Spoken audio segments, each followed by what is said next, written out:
हाँ जी, तो आज का सत्संग स्टार्ट करेंगे। जो भगत आ गए हैं ठीक है, बाकी आते रहेंगे, कोई बात नहीं। बोले सतगुरु बंदी छोड़ कबीर साहिब की जय हो। मेरी आवाज आ रही है सबको? हाँ जी गुरुजी, आ रही है। चलो जी, ओके ओके ओके ओके, ठीक है जी, बहुत बढ़िया। तो जैसे कि हमारा शुरू से ही एक ही मुद्दा रहा है कि कैसे शब्द गुरु को प्राप्त करना है। शब्द गुरु के अलावा और कोई हमारा मुद्दा ही नहीं रहा शुरू से। केवल एक ही चीज़ पे ध्यान दिया है, एक ही चीज़ पे फोकस किया है कि कैसे हमने अपने इस जीवन में शब्द गुरु को पाना है। अगर आपने शब्द गुरु को पा लिया तो समझो कि आपका मनुष्य जन्म जो है वो सफल हो गया। और अगर आपने शब्द गुरु को नहीं प्राप्त कर पाया, आप देही गुरु के ही साथ रहे और देही गुरु को ही शब्द गुरु मान लिया, देही गुरु में ही सारी आस्था लगा ली और शब्द गुरु का भनक भी नहीं आपके जीवन में आपको लगा अगर, तो आप समझ लो कि आपने जीवन बर्बाद कर लिया।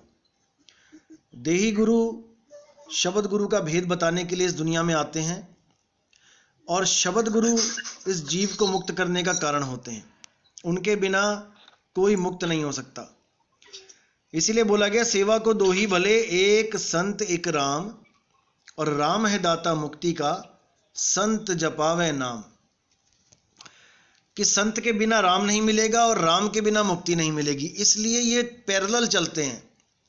जैसे एक ट्रेन दो पटरियों पे चलती है, अगर एक भी पटरी ना हो तो वो ट्रेन आगे नहीं बढ़ पाएगी। वो ट्रेन क्या है? वो आपकी जिंदगी है, वो आपका जीव है। और दो पटरियां क्या है? एक देह गुरु और एक विदेह गुरु। और ये दोनों ही बहुत जरूरी हैं।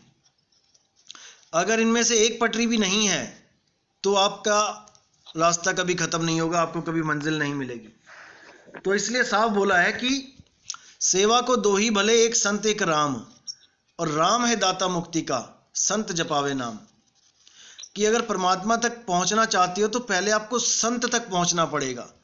और संत कौन सा? जो भेदी सतगुरु है, जो उस भेद का मर्म जानता है, जो आपको उस अवस्था तक पहुंचने का ज्ञान करवा दे, वही वेदी सतगुरु है। जो संत अपने तक सीमित रख ले कि मैं ही गुरु हूं, मेरे चेहरे का ध्यान करना है, मेरी शक्ल का ध्यान करना है, मैं लेने आऊंगा, तो ऐसे गुरु को हमें तत्काल त्याग देना चाहिए। क्योंकि शब्द गुरु कभी मां के गर्भ से नहीं आता। इसलिए साहब बोला है कि देही को सतगुरु कहे, यह है धुंधर ज्ञान, और चार दाग आवे नहीं, वाह को सतगुरु जान। पहला दाग मां का गर्भ, वो जन्म लेके नहीं आता। दूसरा दाग, वो भोजन पानी नहीं करता। तीसरा दाग, वो स्त्री भोग नहीं करता, शादियां ब्याह नहीं करता। और चौथा दाग, वो कभी मृत्यु को प्राप्त नहीं होता, लाश छोड़ के नहीं जाता। वो जैसे आता है वैसे ही चला जाता है, बिना गर्भ के आता है, बिना लाश छोड़े चला जाता है। तो ऐसे गुरु को शब्द गुरु बोला गया है, जिसकी महिमा अनंत है। संतों ने बहुत महिमा गाई उस शब्द गुरु की। गरीबदास जी ने बोला, बाणी अरबो खर्ब है, कोटिन ग्रंथ हजार, और कर्ता पुरुष कबीर है ये नाभा किया विचार। नाभा जी की वाणी है ये। गरीबदास जी ने बोला, गरीब पुरुष कबीर ने देह धरा नहीं कोय, शब्द स्वरूपी रूप है और वो घट घट बोले सोए। वो घट घट में विराजमान है, घट घट में बोलता है। उसको जानना है। जब तक उसको नहीं जान पाए, जब तक आपके जीवन का मकसद पूरा नहीं होगा। गुरु बनाने का मकसद तो पूरा हो सकता है, आप किसी को भी गुरु धारण कर लो, कोई दिक्कत नहीं है। लेकिन जो असली चीज है, जिसको आप पाना चाहते हो, वो चीज आपको नहीं मिल पाएगी। इसीलिए बोला गया है, कबीर साहब ने बीजक में बोला है कि झगड़ा एक बड़ो राजा राम, जो निर्वारे सो निर्वाण। जो उस झगड़े का निबेड़ा कर देगा, बहुत बड़ा झगड़ा है यहाँ पे, जो उस झगड़े का निबेड़ा कर देगा वही निर्वाण पद को प्राप्त होगा।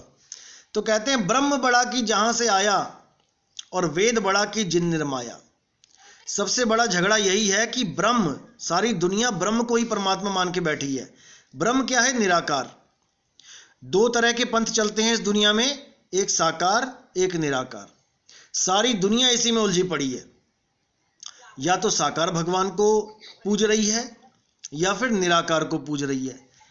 अब कबीर साहब कहते हैं कि ये साकार और निराकार, ये दोनों ही बंधन हैं। जैसे बर्फ और पानी, बर्फ जो है साकार में आ गई, और जब वो पिघल जाती है तो निराकार हो जाती है, उसका कोई आकार नहीं रहता, जिस बर्तन में डालोगे वैसा आकार ले लेगी। लेकिन इन दोनों से परे एक अवस्था और होती है जिसको भाप कहते हैं, वाष्प। जब वो पानी भाप बन जाता है, पानी को भी आप कैद कर सकते हो फ्रिज में और बर्फ को भी कैद कर सकते हो फ्रिज में, लेकिन जो भाप है उसको आप कैद नहीं कर सकते, वो तो विहंगम चाल से सीधी आसमान में पहुंच जाएगी। इसी प्रकार जो हमारी सूरत है, जो हमारा जीव है, हम फंस गए हैं काल के चक्कर में। काल क्या है? काल के दो रूप हैं, एक निराकार एक साकार। साकार रूप में ये काल कहाँ पे है? ये आदमी और औरत का जिस्म बना के बैठा है। जितना भी औरतों का जिस्म है वो माया रूपी है, आदि माया, और जितने भी आदमी हैं ये सब काल निरंजन का रूप है। यही आदि माया इस दुनिया में बच्चों को पैदा करती है। इसीलिए कहते हैं जग जननी। कोई आसमान से बच्चे नहीं टपक रहे हैं कि कोई शेरा वाली माता बच्चे फेंकती है आसमान से, वो आप ही लोगों का रूप धारण करके बैठी है, हर घर में बैठी है, हर योनि में बैठी है, हर जगह बैठी है, हथनी बन के बैठी है, शेरनी बन के बैठी है, जितनी भी फीमेल्स हैं बन के बैठी है, और यहां पर क्या कर रही है? जीवों को पैदा कर रही है, उनके शरीरों को पैदा कर रही है, उसमें जीवों को डाल रही है। इसलिए साहिब ने बार बार समझाने की कोशिश करी, देव निरंजन सकल शरीरा तामे भ्रम भ्रम रहल कबीरा। देव निरंजन कोई हवा में नहीं है, कोई आसमान में नहीं बैठा है वो काल निरंजन। साहिब कह रहे देव निरंजन सकल शरीरा, ये सारे शरीर रूपी ही देव निरंजन है, इसी से बचना है। इसी देव निरंजन और इसकी जो घरवाली है, शेरा वाली माता कह लो, माया कह लो, आदि शक्ति कह लो, प्रकृति कह लो, ये दोनों की ही रली मिली सरकार चल रही है यहाँ पे। इसने जीवों को अपने रूप, जीवों का जो असली रूप है उसको भुला दिया है, और सब जीवों को आदमी और औरत रूप में फंसा दिया है। सबके दिमाग में एक बात डाल दी है कि तू आदमी है, मैं औरत हूं, मैं आदमी हूं, तू औरत है। बस इसी में सारे उलझे पड़े हैं। कोई अपने स्वरूप को नहीं जान पा रहा है। अगर अपने स्वरूप को सब जान जाएं तो सारे बंधन टूट जाएं। ये जितने भी क्राइम हो रहे हैं लेडीज के ऊपर, ये सारे खत्म हो जाए। जब सबको पता लग जाए कि हम सब एक हैं, फिर कोई क्राइम भी ना रहे। जैसे रामलीला में आपने देखा होगा, रामलीला में राम भी होता है, सीता भी होती है, मंदोदरी भी होती है, द्रौपदी भी होती है, हनुमान भी होती है। ये सब आदमी लड़के होते हैं ये सब, लेकिन इन लोगों को मेकअप कर करके लड़की बना दिया जाता है, लड़कियों के कपड़े पहना के लड़की बना दी जाती है। तो जब तक रामलीला होती है, जब तक तो ये एक दूसरे के साथ रहते हैं। राम सीता के साथ रह रहा है और लक्ष्मण अपनी घरवाली के साथ रह रहा है, जो भी है, मंदोदरी के साथ रावण रह रहा है। लेकिन जैसे ही रामलीला खत्म होती है, ये सब अपने अपने घर को भाग जाते हैं। कोई भी वहां पे नहीं रहता कि तू मेरी रानी है या तू मेरी सीता है, चल मेरे घर। नहीं, वो रामलीला का जो रोल है वो रामलीला में ही खत्म हो जाता है। कोई भी राम बना हो रामलीला में, वो सीता को अपने घर लेके नहीं जाता कि तू मेरी सीता है, चल मेरे घर चल। उसको पता होता है कि ये जो सीता बनी है ये भी एक लड़का ही बना हुआ है, और ये जो मंदोदरी बनी है ये भी एक लड़का ही है, यहाँ पे लड़की कोई नहीं है। इसी प्रकार जब हमें जीव के सत्य स्वरूप का बोध हो जाता है, तब हमें समझ में आ जाता है कि ना तो यहाँ पे कोई लड़का है भाई, और ना ही यहाँ पे कोई लड़की है। हम सब एक स्वरूप हैं, आत्म स्वरूप हैं। हम सबको यहाँ पे भरमा दिया गया है। किसमें? साकार और निराकार में। साकार क्या होता है? साकार रूप में जीव कह देते हैं, जो जीव भटक रहे हैं, पानी में रहने वाले जीव, धरती पे रहने वाले जीव, हवा में उड़ने वाले जीव। और निराकार क्या होता है? वो ब्रह्म कह देते हैं उसको। साकार ब्रह्म, निराकार ब्रह्म। इसीलिए बोला कि ब्रह्म बड़ा की जहां से आया, और वेद बड़ा की जिन निर्माया। ई मन बड़ा की जही मन माना, और राम बड़ा की राम ही जाना। कबीर साहब कहते हैं ब्रह्म बड़ा की जहां से आया। अरे ये ब्रह्म बड़ा है या जहां से आया है? जहां से ये आया है वो स्थान क्या होगा? ब्रह्म कह देते हैं मन को भी, प्रकाश को कह देते हैं, प्रकाश ब्रह्म है। तो कहते हैं प्रकाश यानी रोशनी को पकड़ के बैठे हो, ये सोचो कि रोशनी जहां से आई है वो सूरज कितना महान होगा जहां से वो रोशनी आई है। जैसे मोमबत्ती से रोशनी आई है तो सब रोशनी को पकड़ के बैठे हैं, मोमबत्ती कितनी महान होगी जो ये रोशनी को पैदा कर रही है। इसी प्रकार ब्रह्म क्या है? ये आपका ही एक स्वरूप है, आपका ही अशुद्ध स्वरूप ब्रह्म है। और नीचे आ जाते हो तो ये जीव रूप में आ जाते हो। 3 अवस्थाएं बताई थी मैंने, पीव रूप, शिव रूप और जीव रूप। जब पीव रूप से आप सृष्टि शुरू करते हो तब ब्रह्म रूप में आते हो, और ब्रह्म रूप से भी जब और नीचे गिर जाते हो तो जीव रूप में आ जाते हो। इसी को वापस कर देना है हमने, जहां से आए वहीं पहुंचना है। उसी के लिए साहिब बोल रहे हैं कि ब्रह्म बड़ा की जहां से आया, वेद बड़ा की जिन निर्माया। ये वेद पुराण गीता भागवत बड़े हैं या वो बड़ा है जिसने इनको लिखा है? सोचो वो कितना महान है जिसने वेदों को लिखा है, हम केवल वेदों की महिमा गा रहे हैं। सोचो वो कितना महान है जिसने ग्रंथों को लिखा है, हम ग्रंथों को पकड़ के बैठे हैं। तो साफ बोल दिया कौन है? आत्मदेव। आत्मदेव ने ही ये सारे ग्रंथ लिखे हैं, ये आत्मदेव की शक्ति से ही लिखे गए हैं। और आत्मदेव अपने आप को भूल के ग्रंथों को महान समझ रहा है। तो कहते हैं ई मन बड़ा कि जेही मन माना, और राम बड़ा कि राम ही जाना। कि ये मन बड़ा है जिसको कहते हैं कि मन को कोई रोक नहीं सकता, मन जो करता है कर लेना चाहिए, मन को तड़पाना नहीं चाहिए, मन तो बहुत मुश्किल से पकड़ में आता है, मन ऐसे मन वैसे। कहते हैं ये मन बड़ा कि जेही मन माना।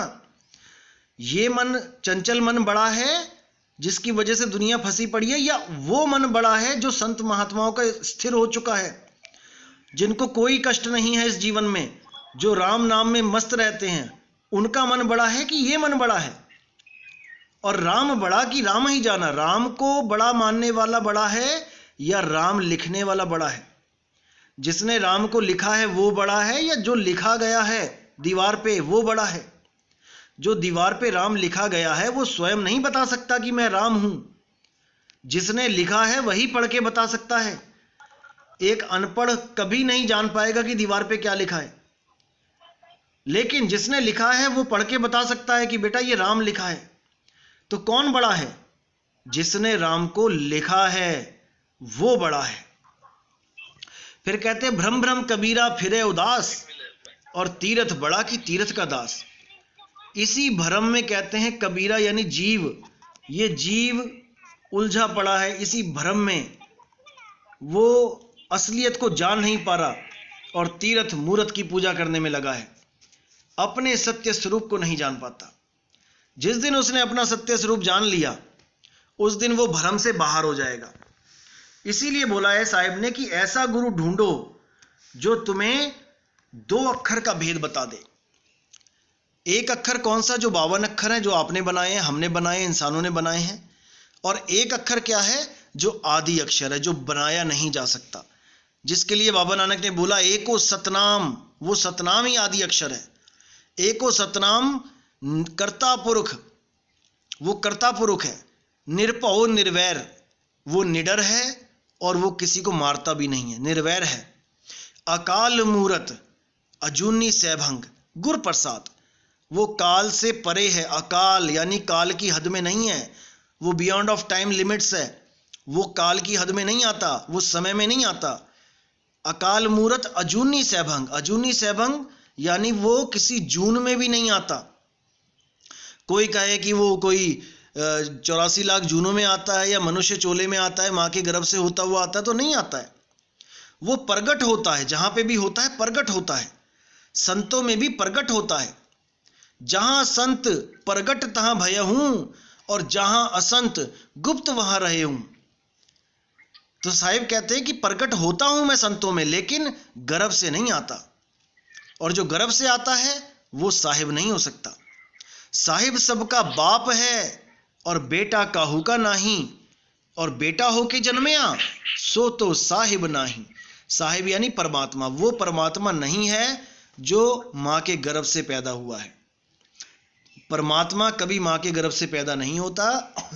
परमात्मा प्रगट होता है, वो कहीं पे भी प्रकट हो सकता है, वो किसी संत में भी प्रकट हो सकता है, वो किसी कमल के फूल के ऊपर भी प्रकट हो सकता है, वो कहीं भी प्रकट हो सकता है। उसके ऊपर कोई बंधन नहीं है, कोई बंदिश नहीं है कि कहीं खासी जगह प्रकट होगा। वो उसकी महिमा अनंत है। तो साहिब ने साफ बोला है कि राम नाम कड़वा लागे मीठा लागे दाम, और दुविधा में दोनों गए माया मिली न राम। जो लोग परमात्मा को सेकेंडरी में रख देते हैं और केवल पैसा कमाने को प्राइमरी रखते हैं, या दुनिया के सुखों को प्राइमरी रखते हैं, या अपने रिश्तेदारियों को प्राइमरी रखते हैं, या अपने कोई धर्म बंधन है उनको प्राइमरी रखते हैं, तो कहते हैं कि वो बेचारे हमेशा दुख में ही रहेंगे। दुविधा में दोनों गए माया मिली न राम। ना तो वो चीज़ मिल पाई जिसके लिए उन्होंने पूरा समय गंवा दिया। कोई अपने रिश्तों को अहमियत देता है और उन्हीं रिश्तों को निभाने को ही सोचता है कि परमात्मा ने हमें इस दुनिया में रिश्ते निभाने के लिए भेजा है। कोई कहता है परमात्मा ने हमें यहाँ भेजा है ताकि हम यहाँ पे जिएं और यहाँ पर अपने बच्चे पैदा करके उनको भी जीवन दें। ग्रस्त जीवन यही है परमात्मा का उद्देश्य इस दुनिया में हमें भेजने का, कि दुनिया चलती रहे, हम दुनिया चलाने के लिए यहाँ पे आए हैं। नहीं भाई, आपके बिना भी दुनिया चल रही थी और आपके बिना भी चलती रहेगी। आपका उद्देश्य कुछ और है इस दुनिया में आने का, और वो उद्देश्य है परमात्मा को पाना। जब तक आपको परमात्मा ने आपने परमात्मा को नहीं पाया, जब तक समझ लो कि आपने बेरंग लिफाफे की तरह आए और बेरंग लिफाफे की तरह चले गए। आपने ऐसे गुरु को ढूंढना है जो आपको सतनाम का लखाव करा दे। लेकिन यहाँ पे अधूरे गुरु भी बहुत बैठे हैं जो सतनाम के नाम पर आपको पता नहीं क्या क्या पकड़ा देते हैं। कोई ओम को सतनाम कह देता है, कोई सोहम को सतनाम कह देता है, कोई ओम सोहम को सतनाम कह देता है, कोई 5 नाम दे देता है, कोई 3 नाम दे देता है, कोई 7 नाम दे देता है। इन्हीं नामों के चक्कर में उलझ उलझ के जीवन बर्बाद हो जाता है। तो साहिब ने बोला है सतगुरु सोई सतनाम बतावे और बाकी गुरु कोई काम ना आवे। सतगुरु वही होता है जो सतनाम बताता है, और सतनाम कोई मंत्र नहीं है कि सत नाम 4 नाम ले लिए और जपने लग गए इसको। सतनाम का मतलब होता है सत प्लस नाम। सत यानी कि सच्चा अविनाशी, नाम मतलब नाम, ऐसा नाम जो अविनाशी है। वो क्या है? वो स्वयं परमात्मा है। वो स्वयं परमात्मा है। वो परमात्मा का कोई नाम नहीं है, वो स्वयं परमात्मा है। जैसे पानी स्वयं ही पानी है, उसका नाम रखने से कुछ नहीं होगा, उसका नाम जपने से कुछ नहीं होगा। उसके नाम से उसके गुण नहीं आएंगे, उसका नाम जपने से उसके गुण नहीं आएंगे, उसको पीने से उसके गुण आएंगे। जैसे वो गीला है वैसे ही आपके गले को भी गीला कर देगा।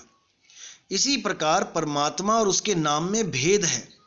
परमात्मा असल वस्तु है जिसको सत्य बोला गया है, और उसके नाम नकल वस्तु है जिसको कृत्रिम नाम बोला गया है, नकली नाम बोला गया है। गुरबाणी में साफ बोला है कि कृत्रिम नाम कथे तेरे जीवा, सत्य नाम तेरा परापुर बोला। कि नकली नाम तेरे लाखों नाम है जीव से बोले जाने वाले, अलग अलग भाषाओं में अलग अलग इंसानों ने पता नहीं कितने नाम बना दिए, बेअंत नाम बना दिए। वो सब कृत्रिम नाम हैं और वो जीवा के द्वारा जपे जाते हैं। कृत्रिम नाम कथे तेरे जीवा, सत्य नाम तेरा परापुर बला। जो तेरा सतनाम है वो परापुर बला, वो सबसे परे है, वो 52 अक्षरों से परे है, वो भाषाओं से परे है। उसमें कोई भाषाओं की मर्यादा नहीं आती कि आपको हिंदी में ही नाम दिए जाएंगे या पंजाबी में ही नाम दिए जाएंगे या उर्दू के नाम से ही परमात्मा खुश होगा। ऐसा कुछ नहीं है। परमात्मा को आपके भाव चाहिए, परमात्मा को आपका ध्यान चाहिए। धुन में ध्यान, ध्यान में जाना, गुरमुख अकथ कहानी। उस परमात्मा को आपका ध्यान चाहिए, आपकी यादगारी चाहिए। जब आप उसको याद करना शुरू करते हो तो याद का उल्टा दया होता है, तो वो दया बरसानी शुरू करता है। अब आप याद ही नहीं करोगे तो वो दया कैसे करेगा? नहीं करेगा, क्योंकि करनी होती तो वो युगों युगों से कर ही देता। और ऐसी बात भी नहीं है कि वो करता नहीं है, वो करता भी है, लेकिन गुप्त रूप से करता है, वो प्रकट रूप से नहीं करता है। प्रकट रूप से वो तब करता है जब आप उसको सच में याद करना शुरू करते हो, जब आपको पता लगता है कि मैं सच में उसको ही याद कर रहा हूँ, उस वस्तु को पाने के लिए ही याद कर रहा हूँ। गुप्त रूप में क्या होता है, जैसे आप किसी देवी देवता के पुजारी हैं या फिर आप किसी और धर्म में कोई पूजा करते हैं, कुछ भी करते हैं, आपको कुछ नहीं पता परमात्मा के बारे में, जिसने जैसा लगा दिया आप वैसे ही लग गए। कोई भूत प्रेत तो कोई परमात्मा मान के पूजने लग जाता है। आपको कोई तकलीफ आई, आपने परमात्मा से अरदास करी, नाम कोई भी ले लो, उससे कोई फर्क नहीं पड़ता है। जय गणेश जी बोल लो, जय हनुमान जी बोल दो, अल्लाह बोल दो, वाहिगुरु बोल दो, किसी भी नाम से, किसी भी नाम की पुकार करके आपने परमात्मा से अरदास करी कि मालिक मैं बहुत दुखी हूँ, मालिक मेरे यहाँ बहुत तकलीफ है मुझे। अब परमात्मा ये नहीं देखता कि आप कौन से धर्म के हो, कौन सी जात के हो, आपने कौन सी भाषा में अरदास करी है। मैं तो हिंदी में ग्रंथ बोलता हूँ, मैं तो इंग्लिश जानता नहीं हूँ, मैं अंग्रेज़ों की भाषा कैसे समझूंगा, मैं इटालियन भाषा कैसे समझूंगा, उसने कैसे अरदास करी है कौन सी भाषा में। परमात्मा को इससे कोई फर्क नहीं पड़ता, आप कुछ भी करो, वो केवल दिल के भाव पकड़ता है। उसने आपकी फरियाद सुननी है, आपके दिल की भाव, आपके दिल की खींच समझनी है उसने, कि ये तड़प रहा है, ये तरस रहा है। जैसे कोई कुत्ता गड्ढे में गिर गया है, चाहे वो इंडिया में गिरे, चाहे पाकिस्तान में, चाहे अमेरिका में, उसके भाव एक से ही होंगे। वो ऊपर को देख के रोने लगेगा, चीखेगा, चिल्लाएगा। आपको इससे कोई नहीं फर्क पड़ता कि ये इंग्लैंड का कुत्ता है या अमेरिका का कुत्ता है या जर्मनी का कुत्ता है। आपकी नज़र में वो कुत्ता ही है और वो रो रहा है। आप केवल उसके भाव पकड़ोगे और आप उसकी मदद करोगे।